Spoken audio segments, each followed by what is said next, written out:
So okay students, once again welcome back to the Akash online classes. Varanji sir. Students, as you know that we are studying acid, base and salt. I already have uploaded 3 videos of this chapter. So I think today is the last video of this chapter. आज ये इस chapter का last video होगा. So today we will see some important topic of this chapter like neutralization reaction and indicators. And these are the topics which you all study in the higher classes also. So these topics are very important for this chapter.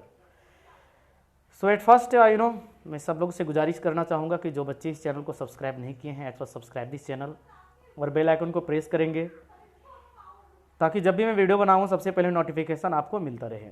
और दूसरी चीज़ कि video को like भी करेंगे, जो अंगूठे के निशान है उसको प्रेस भी करेंगे। उससे क्या होता है कि मुझे मोटिवेशन मिलती है और मुझे अच्छा लगता है कि चलो जो कुछ भी मैं पढ़ा रहा हूँ आप लोग को आप लोग को समझ में आ रहा है। तो स्टूडेंट हम लोग आज स्टार्ट करते हैं फिर से without wasting our time. So all of you just sit with copy and pen. So all of you will make your notes. आप नोट्स भी बनाते जाएंगे सब अपना, ताकि आपका नोट्स भी कंप्लीट होता जाए, एक्सरसाइज भी आपका कंप्लीट होता जाए। तो चलते हैं हम लोग स्टार्ट करते हैं। वंस अगेन जो बच्चे इस चैनल को सब्सक्राइब नहीं किया, सब्सक्राइब दिस चैनल। और दूसरी चीज़ कि जो बच्चे हमारे पिछली वीडियोज़ को नहीं देखे हैं, जो बच्चे हमारे पिछले वीडियोज़ को नहीं देखे हैं वो सबसे पहले उन सारी वीडियोज़ को देख लेंगे, ताकि आपके पिछले जितने भी पढ़ाई हो चुका है उसको नोट्स भी बना लेंगे। तो मेरे प्लेलिस्ट में जाकर के, इस चैनल में जाकर के प्लेलिस्ट में जाएंगे और प्लेलिस्ट में जाने के बाद आप सारी वीडियोज़ को देख लेंगे ताकि आप सारा नोट्स बना सकते हैं। ओके बच्चे, तो चलते हम लोग स्टार्ट करते हैं। जो भी हमारा टॉपिक छूट गया है इस चैप्टर का उसे आज हम लोग कंप्लीट करते हैं। Today will be the last video of this chapter. After this will start some another chapter. हम लोग कुछ दूसरा चैप्टर को स्टार्ट करेंगे। तो आज चलते हम लोग स्टार्ट करते हैं। तो सबसे पहले हम लोग देखते हैं न्यूट्रलाइजेशन रिएक्शन। क्या देखते हैं हम लोग? Neutralisation reaction. न्यूट्रलाइजेशन रिएक्शन कहते किसको है? What is neutralization reaction? Actually neutralization by the name you can understand neutralize. तो न्यूट्रलाइजेशन रिएक्शन किसे कहते हैं? कि जब एसिड और बेस का रिएक्शन होता है, when acids react with base, then it produces, it gives salt and water. It gives salt and water. तो this reaction is known as neutralization reaction। मतलब जब एसिड और बेस का रिएक्शन हो तो हमारा प्रोडक्ट क्या बनता है? That time we obtain the product salt and water. और ये जो रिएक्शन इसी को न्यूट्रलाइजेशन रिएक्शन करते हैं। तो आप देख सकते हैं यहाँ पे लिखा हुआ है, ये वीडियो को पॉज करके आप इसी तरह से सारा नोट्स आप लिखते जाएंगे। तो लिखा हुआ है कि when the bases react with acid to produce salt and water, this is a neutralization reaction. In a neutralization reaction the acid loses its acidity and the base its alkalinity. As a result a neutral solution is obtained. जैसे हम लोग जानते हैं कि acid में acidity होती है, acid में अपनी सॉल्ट टेस्ट होती है, उसकी अपनी प्रॉपर्टीज होती है। और बेस एल्कलाइन होती है, बेस बिटर टेस्ट होती है, उसकी अपनी प्रॉपर्टीज होती है। तो ये दोनों जब रिएक्शन होती है तो एसिड अपना प्रॉपर्टीज को, अपना कैरेक्टरिस्टिक्स को खो देता है और बेस भी अपना कैरेक्टरिस्टिक्स खो देता है, एक न्यूट्रल सब्सटेंस को बनाता है। मतलब ना ही वो एसिड होता है और ना ही वो बेस होता है, वो क्या होता है? सॉल्ट होता है। वो क्या होता है? न्यूट्रल होता है। तो इस तरह का रिएक्शन को हम लोग क्या कहते हैं? Neutralization reaction. इसको हम लोग चलते हैं एक एग्जांपल से समझने की कोशिश करते हैं। ओके, एक नए स्लाइड में मैं चलता हूं। आप लोग इस रिएक्शन को भी अपने कॉपी में लिख लेंगे। मतलब हम लोग क्या लिखेंगे कि एसिड प्लस बेस का जब रिएक्शन होगा तो क्या बनेगा? एसिड और बेस का रिएक्शन होगा तो क्या बनेगा? सॉल्ट बनेगा, सॉल्ट बनेगा प्लस वाटर बनेगा, सॉल्ट बनेगा और प्लस वाटर बनेगा। तो ये जो रिएक्शन है ये नीचे में लिखा हूं, आप लोग यहीं पे लिखेंगे, इसको यहीं पे लिखेंगे। तो ये क्या है कि एसिड प्लस बेस का रिएक्शन हुआ तो क्या बना? Salt plus water. इसी रिएक्शन को हम लोग क्या कहते हैं? न्यूट्रलाइजेशन रिएक्शन कहते हैं। इसी को क्या कहते हैं? न्यूट्रलाइजेशन रिएक्शन कहते हैं। This is known as neutralization reaction. इसका एक हम लोग एग्जांपल लेते हैं। जैसे हम लोग लिए एक एसिड लिए HCl लिए, क्या लिए हम लोग? HCl प्लस एक बेस लिए NaOH, क्या लिए? NaOH, ये बेस है। तो इसका दोनों का जब रिएक्शन होगा, ये HCl क्या हो गया? ये एसिड हो गया, ये क्या हो गया? बेस हो गया। तो ये दोनों का रिएक्शन होगा, क्या बनेगा? Salt plus water. तो सॉल्ट यहाँ पे क्या बनेगा? सॉल्ट बनेगा NaCl क्या बनेगा, NaCl प्लस H2O। H2O क्या आ गया, वाटर, और ये सोडियम क्लोराइड है, इसका क्या नाम है, सोडियम क्लोराइड, ये क्या है, सॉल्ट है, ये क्या है बाबू, दिस इज सॉल्ट। तो आप देखें सॉल्ट प्लस वाटर का फॉर्मेशन हुआ।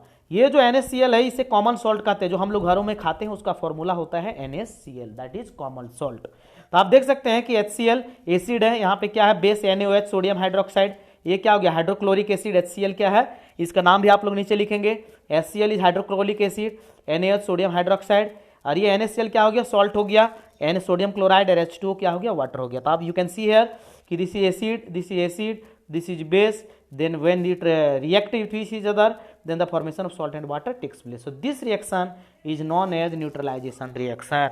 इसी रिएक्शन का हम लोग क्या कहते हैं, न्यूट्रलाइजेशन रिएक्शन कहते हैं। तो बच्चों आप इसको भी अपने कॉपी में नोट डाउन कर लेंगे। ओके स्टूडेंट्स, तो आई थिंक आपको ये चीजें क्लियर हो गई होगी कि what is neutralization reaction. Okay, next चलते हैं हम लोग uses of neutralization reaction. Neutralization reaction का क्या यूज है, तो you know in our daily life there are so many uses of neutralization reaction। हमारे डेली लाइफ में बहुत सारे यूजेज है न्यूट्रलाइजेशन रिएक्शन का। We will see one by one. First one, in the treatment of ant sting. जब चींटी हमें काटती है, आप देखते हैं कि जब चींटियां काट देती हमें, या तो मधुमक्खियां हमें काट देती है, तो हमें लहर होती है, हमें जलन होने लगती है। ऐसा क्यों होता है, actually what happens that ant sting, जो चींटी का जो स्टिंग होता है, जो मधुमक्खी का जो स्टिंग होता है, इसमें एसिड होती है। क्या होती है, एसिड होती है। चींटी के स्टिंग में क्या होती है, फॉर्मिक एसिड होती है, और जब वो डंक हमारे बॉडी में मारता है तो एसिड हमारे बॉडी में छोड़ देता है। और आपको पता है कि एसिड में क्या होती है, acid causes burning, acid causes burning, जैसे मैंने आप लोग को पिछली वीडियोज में पढ़ा चुका हूं। एसिड क्या होती है, बर्निंग काउज करती है, जिसके कारण वो जो एंट जो फॉर्मिक एसिड हमारे बॉडी में जो छोड़ देता है, उसके कारण हमारे बॉडी में जलन होने लगती है। तो क्या होती है कि उसको न्यूट्रलाइज करना है, उसको क्या किया जाता है, न्यूट्रलाइज किया जाता है। तो एसिड को न्यूट्रलाइज करने के लिए अभी हम लोग ने देखा किसी से उसका रिएक्शन कराया, बेस से। मतलब क्या करेंगे, जब हमें चींटी कुछ काटेगा तो उसमें हम लोग कुछ बेस डालेंगे, तो हम लोग उसमें जब बेस डालेंगे तो जो एसिड हमारे बॉडी में छोड़ा हुआ है वो न्यूट्रलाइज हो जाएगा, वो न्यूट्रल हो जाएगा, और हमारे बॉडी में जो जलन हो रहा था वो कम हो जाएगा, वो धीरे धीरे खत्म हो जाएगा।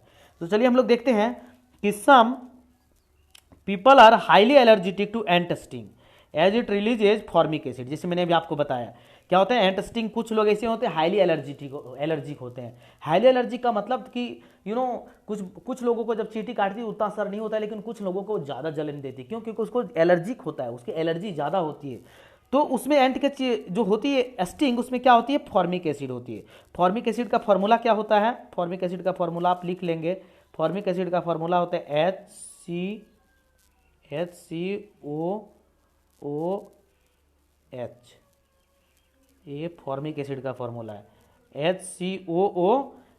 ये this is the formula formic acid, इसको आप नोट डाउन कर लेंगे। ओके, तो क्या होता है कि इट न्यूट्रलाइज, अब हम लोग देखते हैं तो जो एंटस्टिंग है उससे क्या होती है, बहुत जलन होती है। So it is neutralize by rubbing moist baking soda, sodium bicarbonate और calamine solution which contains zinc carbonate on the affected area.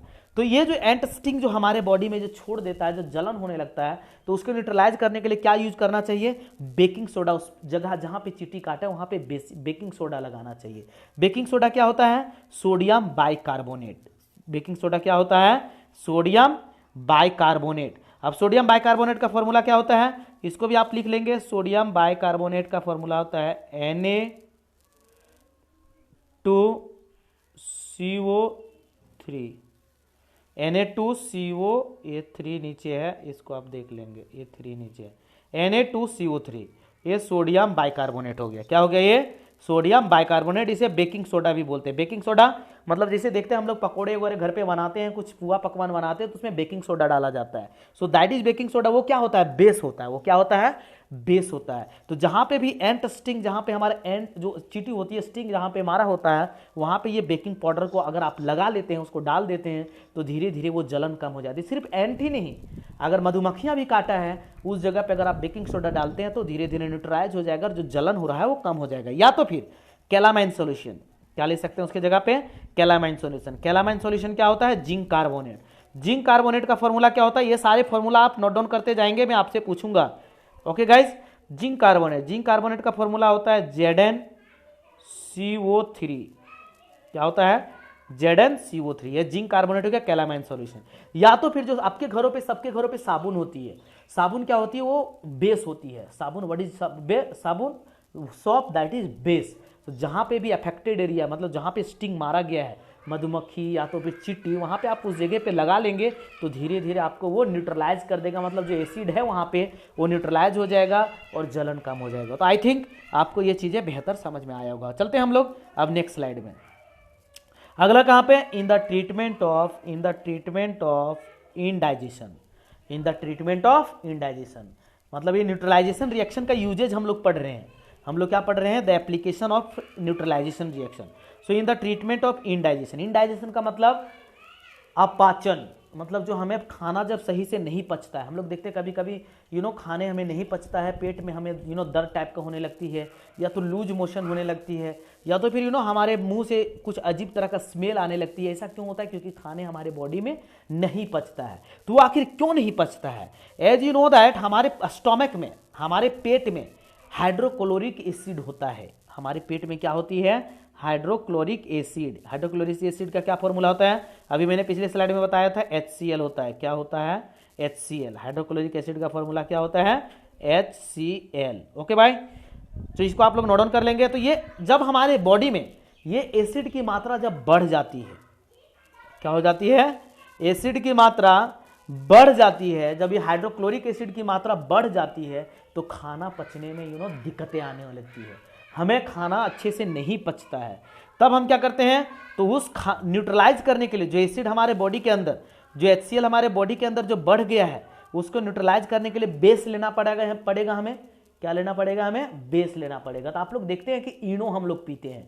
क्या पीते हैं हम लोग? What you used to take? We used to take Eno. So Eno consist of base. Eno में क्या होता है? बेस होता है। Milk of magnesia, milk of magnesia जिसे हम लोग कहते हैं मैग्नीशियम हाइड्रोक्साइड।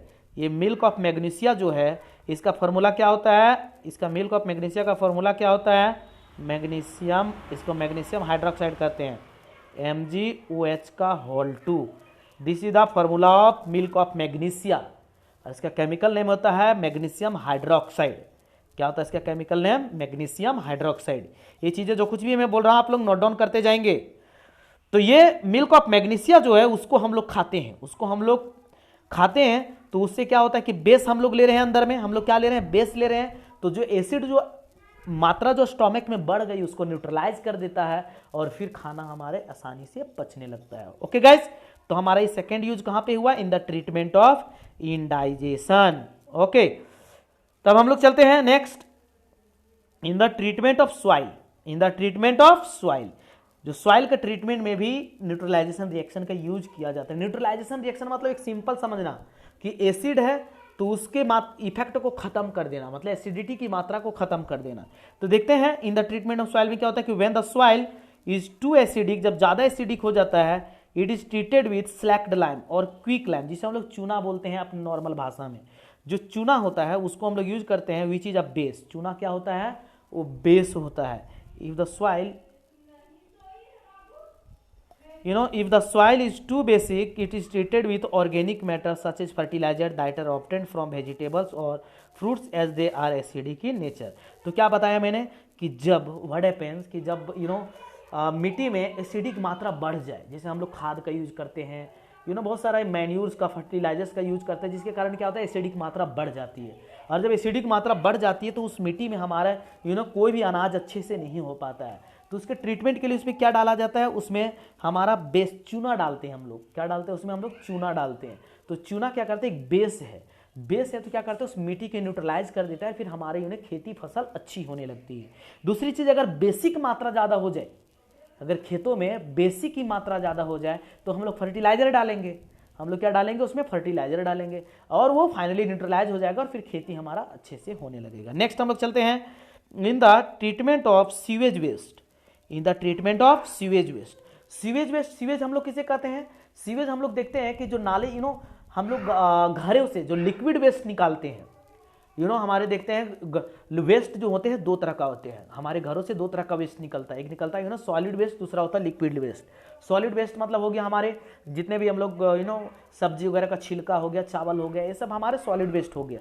लेकिन लिक्विड वेस्ट भी हो गया। लिक्विड वेस्ट हमारा जैसे हो गया कुछ बर्तन वर्तन का धोया हुआ पानी हो गया, या तो फिर किसी तरह का दाल वगैरह जैसे हो गया, लिक्विड मात्रा जो होता है, तो उसे हम लोग क्या कहते हैं लिक्विड वेस्ट कहते हैं, या तो उसे हम लोग सीवेज कहते हैं। तो जो नाले में जैसे पानी जो बह रहा है, वो जो गंदगी वाला पानी बह रहा है, एक तरह का सीवेज कहलाता है। तो उसका ट्रीटमेंट के लिए न्यूट्रलाइजेशन रिएक्शन का यूज किया जाता है। तो जैसे हम लोग जैसे ये सब कहाँ से प्रोड्यूस होता है, इंडस्ट्रीज से, फैक्ट्री से, बहुत सारा लिक्विड वहाँ से गंदे पानियाँ निकलते हैं, तो वो सीवेज है, उसमें एसिडिक मात्रा ज़्यादा होती है, तो उसको फिर से यूज करने के लिए उसको न्यूट्रलाइजेशन रिएक्शन से उसको पास कराना पड़ता है। तो जैसे several industries produces acid as waste, if they are allowed to flow into the water bodies, these wastage would affect aquatic organism. Slacked lime, calcium hydroxide is often used to neutralize these acidic waste let out from the factories. जिसे कहने का मतलब है, इसका तात्पर्य है कि जैसे फैक्ट्री से, इंडस्ट्री से बहुत सारा एसिडिक लिक्विड बाहर निकलता है, गंदे पानियां बाहर निकलता है, वो कहाँ पे जाता है, पानी में जाता है। आप लोग को जैसे पता है कि दिल्ली के किनारे यमुना नदी है, यमुना नदी कितना गंदा था, लेकिन ड्यू टू लॉकडाउन, अभी लॉकडाउन होने के कारण अभी यमुना नदी बहुत ही क्लीन हो चुका है, बहुत ही साफ हो चुका है। क्यों? क्योंकि उसमें फैक्ट्री सारा बंद है, इंडस्ट्रीज बंद है, तो जो सीवेज जो उसके द्वारा रिलीज हो रहा था वो अभी नहीं हो रहा है। लेकिन जब रेगुलरली जब वो रिलीज होता है तो क्या होता है, पानी में गंदगी फैलता है, तो जो एक्वाटिक एनिमल्स हैं वो क्या होते हैं, मरने लगता है। तो वो क्योंकि इसमें एसिडिक मात्रा ज्यादा हो चुका है, तो उसको न्यूट्रलाइज करने के लिए उसमें क्या डाला जाता है, चूना डाला जाता है। क्या डाला जाता है उसमें, चूना डाला जाता है, स्लेक्ड लाइम, उसका कॉमन नेम क्या है, स्लेक्ड लाइम। और चूना का जो केमिकल फॉर्मूला है स्लेक्ड लाइम का, वो होता है कैल्शियम हाइड्रोक्साइड। क्या होता है, कैल्शियम हाइड्रोक्साइड, CaOH का होल 2। क्या होता है, CaOH का होल 2। ये this is the formula of slaked lime. तो ये सारी चीजें ये सारे फॉर्मूला आप लोग नोट डाउन कर लेंगे। ओके गाइज, तो ये हो गया आपका ट्रीटमेंट इन सीवेज वेस्ट। तो इस तरह से क्या होता है, उसमें चूना डाला जाता है पानी में, ताकि जो एसिडिक मात्रा है वो खत्म हो जाए, जो एक्वेटिक एनिमल है वो धीरे धीरे आपका सर्वाइव करे, उसको ज्यादा हार्मफुल ना पहुंचे। ओके स्टूडेंट, अब हम लोग चलते हैं नेक्स्ट स्लाइड में। अगला है प्रोटेक्टिंग टीथ। अगला क्या है, प्रोटेक्टिंग टीथ। हमारे दांतों को बचाने के लिए न्यूट्रलाइजेशन रिएक्शन का यूज किया जाता है। जैसे आप लोग देखते हैं कि दांतों में हमारे कभी कभी क्या होता है, हम लोग ब्रश अच्छे से नहीं करते हैं, या तो खाना खाते खाना का जो कुछ भी अगर एक दो पीसेस अगर हमारे दांतों में फंस जाती है, तो धीरे धीरे उसमें कीड़े हो जाते हैं और हमारे दांतें सड़ जाती है और हमारे मुंह से अलग तरह की सेंट महक आने लगती है। तो उसको न्यूट्रलाइज करने के लिए देखते हैं हम लोग कॉलगेट यूज करते हैं। What we uses Colgate. So Colgate is what, Colgate ही कंसिस्ट ऑफ बेसेस। कॉलगेट में क्या होता है, बेस होता है। तो वो क्या करता है, हमारे दांतों में जो एसिडिक मात्रा जो बढ़ गया है उसको न्यूट्रलाइज करता है और फिर हमारे दांतें स्ट्रांग हो जाती है। आप देख सकते हैं कि one of the best common application of neutralization reaction of acid is the toothpaste. Toothpaste contain an alkali that neutralizes the weak acid produced by the bacteria and prevent tooth damage. जैसे मैंने अभी आपको बताया कि क्या होता है कि हमारे एसिडिक मात्रा होने के कारण हमारे दांतों में बैक्टीरिया उत्पन्न हो जाती है और उस बैक्टीरिया के कारण हमारे दांतें सड़ जाती है, फिर देखते हैं कि क्या हालत हो जाती है। तो हम लोग क्या करते हैं, इसीलिए हम लोग टूथपेस्ट यूज करते हैं, because toothpaste consist of base. उसमें बेस होता है, तो जब हम लोग उसको दांतों में लगाते हैं तो जो एसिडिक होता है उसको न्यूट्रलाइज करता है और फिर हमारे दांतें स्ट्रांग हो जाती है। Okay students, so this were the application of neutralization reaction. This were the application of neutralization reaction. Now we will move to the next slide. Indicators, ये भी एक मोस्ट इंपॉर्टेंट टॉपिक है, इंडिकेटर्स। तो indicators नाम से पता चल रहा है कि जो चीज इंडिकेट करता होगा। तो indicators the substance which is mainly used to identify the substance is acid और बेस। एक ऐसा सब्सटेंस जिसको मेनली इसीलिए यूज किया जाता है किसी सब्सटेंस को टेस्ट करने के लिए, चेक करने के लिए वो एसिड है या बेस है। इस चीज को चेक करने के लिए जिस सब्सटेंस का यूज किया जाता है उसी को हम लोग क्या बोलते हैं, इंडिकेटर बोलते हैं। तो substance that assist in determining whether a given substance is acidic और basic with the help of colour change are called indicators. तो वो हमें इंडिकेट करता है, वो हमें बताता है कि वो एसिड है या बेस है। तो किस चीज के हेल्प से, कलर चेंज के हेल्प से। क्या होगा, कलर चेंज करेगा। हम लोग देखते हैं आगे कलर चेंज होता जाएगा। तो इंडिकेटर्स जो होते हैं वो दो तरह का होता है, एक होता है नेचुरल इंडिकेटर्स, एक होता है आर्टिफिशियल इंडिकेटर्स। नेचुरल इंडिकेटर्स का मतलब क्या हुआ कि जो ऑटोमेटिक अपने नेचुरली पाया जाए, एक आर्टिफिशियल मतलब जो हम लोग बनाते हैं। तो नेचुरल इंडिकेटर्स हम लोग देखते हैं, पहला नेचुरल इंडिकेटर्स। तो नेचुरल इंडिकेटर्स में हम लोग पहला देखेंगे लिटमस। क्या देखेंगे हम लोग? लिटमस। तो लिटमस क्या है? एक लिटमस पेपर होती है जो मेनली हमें कहां से मिलता है? एक लीचेन पेड़ होती है, LITCHEN, एक लीचेन नाम का पौधा होता है, वहां से लिटमस पेपर मिलता है। तो ये लिटमस पेपर जो होती है, लिटमस पेपर का भी यूज किया जाता है इंडिकेटर्स के रूप में। It is used as an indicators, मतलब लिटमस को हम लोग यूज करते हैं इंडिकेटर्स के रूप में, मतलब चेक करने के लिए कि जो दिया हुआ सब्सटेंस है वो एसिड है या बेस है। कैसे चेक करते हैं हम लोग देखते हैं। Litmus is the most commonly used natural indicators extracted from lichen. Lichen बोलते हैं इसको, लीचेन नो, सॉरी लीचेन नहीं, लाइकेन। क्या बोलते हैं इसको? लाइकेन बोलते हैं। ये स्पेलिंग गलत है, आप स्पेलिंग यहाँ पे देखेंगे, LICHEN, लाइकेन बोलते हैं इसको, लाइकेन पौधा से। 2 टाइप्स ऑफ लिटमस सर। कितने टाइप का लिटमस होता है? 2 तरह का लिटमस होता है। Available in the form of solution refer as to litmus solution and a strip of paper called litmus paper. तो लिटमस जो होता है 2 तरह में होता है, एक सॉल्यूशन के रूप में होता है, एक पेपर के रूप में होता है, स्ट्रिप के रूप में होता है। तो एसिड जो होता है, acid turns blue litmus paper to red and bases turns red litmus to blue. देखिए ये this is the most important point. क्या बताया कि एसिड आप लोगों ने देखा अभी, लिटमस कहां से मिला? लैकेन पौधा से मिलता है, लैकेन पेड़ से मिलता है। लिटमस कितने तरह का होता है? 2 तरह का, एक सॉल्यूशन के रूप में होता है, एक स्ट्रिप के रूप में होता है।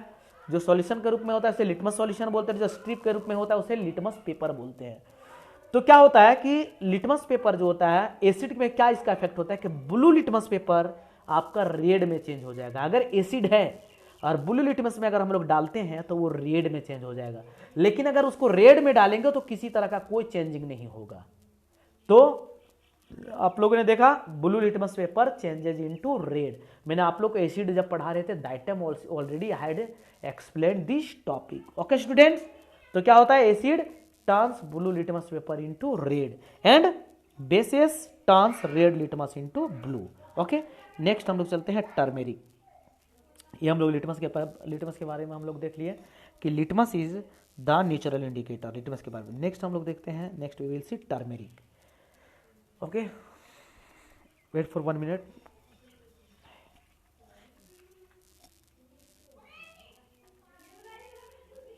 ओके स्टूडेंट्स, सो फिर से मैं आप लोग को रिमाइंड कराना चाहता हूं कि जो बच्चे इस चैनल को सब्सक्राइब नहीं किए हैं, प्लीज सब्सक्राइब दिस चैनल और बेल आइकन को प्रेस करेंगे। इसी तरह का मटेरियल आपको इसी तरह से बेस्ट एक्सप्लेनेशन के साथ आपको मिलता रहेगा और आप अपना नोट्स बनाते रहेंगे। टर्मरिक मतलब हल्दी, ये तो सबके घरों में होती है। टर्मरिक का क्या कलर होता है ये भी आप लोग देखते होंगे। और क्या होता है कि in acidic and neutral substances the turmeric solution remains yellow in colour. क्या होता है कि अगर सॉल्यूशन अगर एसिड हो, अगर कोई सब्सटेंस एसिड हो या तो सॉल्ट हो, तो टर्मेरिक का आप लोग एक चीज देखते होंगे, ध्यान देना कि जब क्या होती है कि हम लोग खाना खाते हैं, सब्जी उब्जी खाते हैं, और अगर हमारे शर्टों में गिर जाता है, अगर सफेद कलर का शर्ट हो तो उस टाइम वो हल्दी का कलर का होता है, येलो कलर होता है। लेकिन जब हम लोग उसके ऊपर साबुन रगड़ते हैं, जैसे मैंने अभी आपको बताया साबुन बेस होता है, जब उसके ऊपर हम लोग साबुन लगाते हैं तो आप देखते हैं कि वो जो येलो कलर है वो रेड कलर में चेंज होता है।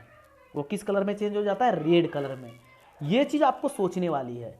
तो क्या होती है कि जो टर्मेरिक का येलो कलर में जो है उसमें एसिड और सॉल्ट का कोई इफेक्ट नहीं होता है। अगर कोई इफेक्ट नहीं होता तो हम समझ जाएंगे कि ये एसिड है। लेकिन अगर उस टर्मेरिक का येलो कलर से अगर वो रेड कलर में चेंज हो जाए, मतलब हम क्या समझेंगे कि सब्सटेंस जो है वो बेस है। वो सब्सटेंस क्या है?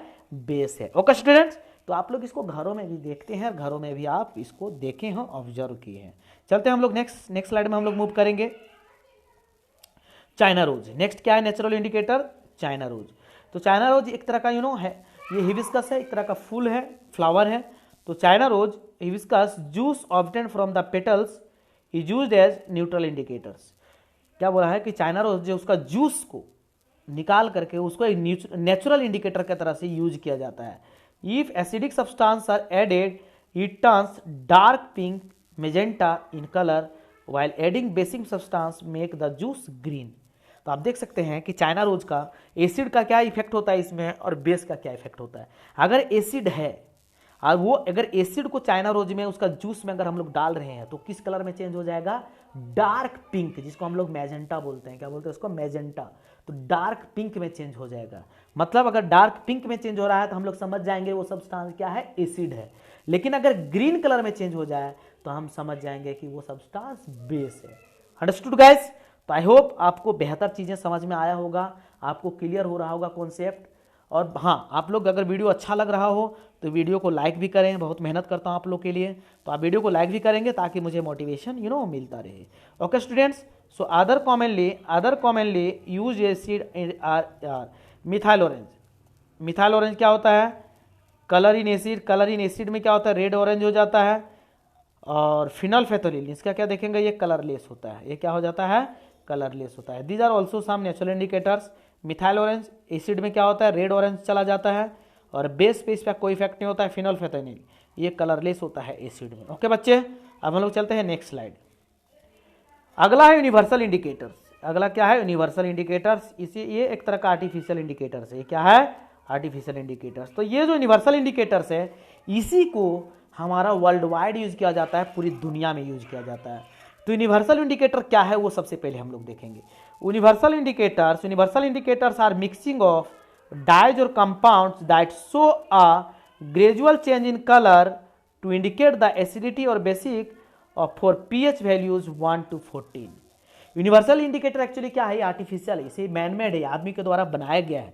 तो किस तरह से बनाया गया है, ये बहुत सारे मिक्सचर ऑफ डाइज है। डाइज का मतलब कलर होता है। This is mixture of dyes, this is mixture of so many colours. और उसमें मार्किंग क्या होता है, 1 to 14। इसको मैं एक नई स्लाइड में आपको समझाने की कोशिश करता हूं। इस तरह से आप समझने की कोशिश करेंगे। इस तरह से एक स्लाइड होती है और इसका मार्किंग क्या होता है 1 से लेकर के 14 तक। कहां से कहां तक, 14 तक इसका मार्किंग क्या होता है। जैसे यहाँ पे सबसे यहाँ पे 1 होता है, यहाँ पे 2 हो गया, यहाँ पे 3 हो गया, यहाँ पे 4 हो गया। इस तरह से बीच में जो होता है 7 होता है। फिर इसी तरह से यहाँ पे 8 होता है। इसी तरह से करते करते लास्ट में जो होता है वो 14 होता है। आप देख सकते हैं इसमें जो मार्किंग होता है इस तरह से आपका शेप बनाता है,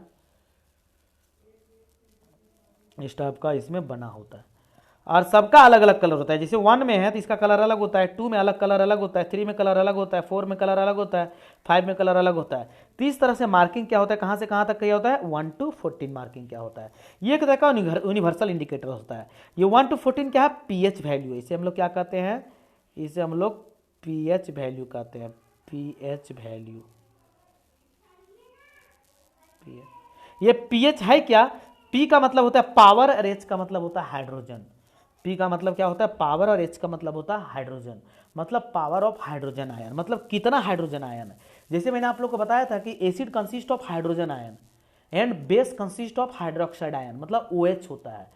मतलब बेस में हाइड्रोजन आयन होता है, ऐसा बात नहीं कि हाइड्रोजन आयन नहीं होता, लेकिन बहुत कम होता है, नाम मात्र के बराबर होता है। जो स्ट्रॉन्ग बेस होते हैं उसमें हाइड्रोजन आयन नहीं होता है, बिल्कुल ना के बराबर होता है। लेकिन जो वीक बेस होते हैं उसमें हाइड्रोजन आयन होते हैं, लेकिन बहुत कम आयन होते हैं। ओके गाइस, चलिए हम लोग इसमें थोड़ा सा आपको और चीजें समझाने की कोशिश करूंगा कि ये पीएच का फुल फॉर्म आप लोगों ने देखा। अब यहां पे क्या होती है कि ये जो 7 जो है, जहां पे 7 है ये न्यूट्रल है। ये क्या है, ये न्यूट्रल है। मतलब जिस सब्सटेंस का पीएच वैल्यू 7 आए वो न्यूट्रल होता है। वो क्या होता है, सॉल्ट होता है। वो क्या होता है, सॉल्ट होता है। पीएच जो न्यूट्रल होती है क्या होती है, सॉल्ट होती है। और जब इधर हम लोग जाएंगे, इस साइड में जब हम लोग जाएंगे तो सर एसिड की मात्रा बढ़ता जाएगा, एसिडिक मात्रा बढ़ता जाएगा। और जब इधर जाएंगे, इस साइड जाएंगे, तो बेसिक की मात्रा बढ़ता जाएगा। ओके स्टूडेंट्स, मतलब अगर पीएच वैल्यू 1 है तो वह स्ट्रॉन्ग एसिड कहलाएगा। तो ये 1 to 3, अगर पीएच का वैल्यू 1 to 3 होता है तो स्ट्रॉन्ग एसिड होता है। और पीएच वैल्यू 4, 5, 6 होता है तो वो वीक एसिड कहलाता है। क्या कहलाता है, वो वीक एसिड कहलाता है। 7 का मैंने बताया वो न्यूट्रल कहलाता है, वो सॉल्ट होती है। और 8, 9, 10 जो होता है वो वीक बेस होता है। क्या होता है, वो वीक बेस होता है। और 11, 12, 13, 14 ये आपका स्ट्रॉन्ग बेस होता है। क्या होता है, स्ट्रॉन्ग बेस होता है। तो आप देख सकते हैं कि जब हम लोग इधर लेफ्ट तरफ जाएंगे, इधर लेफ्ट की तरफ जाते हैं, इधर जब हम लोग लेफ्ट की तरफ जाएंगे तो इधर एसिडिटी बढ़ता है और जब इधर राइट की तरफ जाएंगे तो इधर बेसिक बढ़ता है। ओके स्टूडेंट, तो ये आपका यूनिवर्सल इंडिकेटर हो गया और ये आपका पीएच वैल्यू हो गया। ओके स्टूडेंट्स, तो अब हम लोग चलते हैं फिर से उसी स्लाइड में हम लोग वापस चलते हैं। ये हो गया यूनिवर्सल इंडिकेटर, तो वहां पे मार्किंग कितना क्या होता है 1 to 14। तो पीएच मैंने अभी आपको बताया, pH means what is the full form of pH, power of hydrogen ion. What is the full form of pH, power of hydrogen ion. So pH scale is numerical representation of acidity और basidity of substance. It varies from 1 to 14, जो मैंने अभी आपको सारा चीज explain कर दिया हूँ। 1 to 14 solution with pH value less than 7 are refer to as acid, जो मैंने अभी बताया कि जब 7 से लेस हो 1 2 3 4 5 6 ये एसिड में कंसीडर किया जाता है, और 7 से जब ज़्यादा हो 8 9 10 11 12 13 14 वो बेस में कंसीडर किया जाता है। और 7 जो होता है वो न्यूट्रल होता है, वो 7 जो होता है वो न्यूट्रल होता है, वो साल्ट के रूप में कंसीडर किया जाता है। So it's all about students, it's all about indicators. So this chapter is almost finished. ये चैप्टर आज कंप्लीट हो गया। आज हम लोगों ने बहुत ही मोस्ट इंपॉर्टेंट टॉपिक देखा है, तो all of you will make the notes. आप लोग नोट्स कंप्लीट कर लेंगे। दूसरी चीज़, जो बच्चे इस चैनल को सब्सक्राइब नहीं किए हैं, प्लीज़ सब्सक्राइब दिस चैनल और बेल आइकन को प्रेस करेंगे जो बगल में है, और दूसरा वीडियो को लाइक भी करेंगे। तो today we have finish this chapter. So next video okay we will start some new chapter. तो तब तक के लिए students bye bye, have a nice day, okay take care.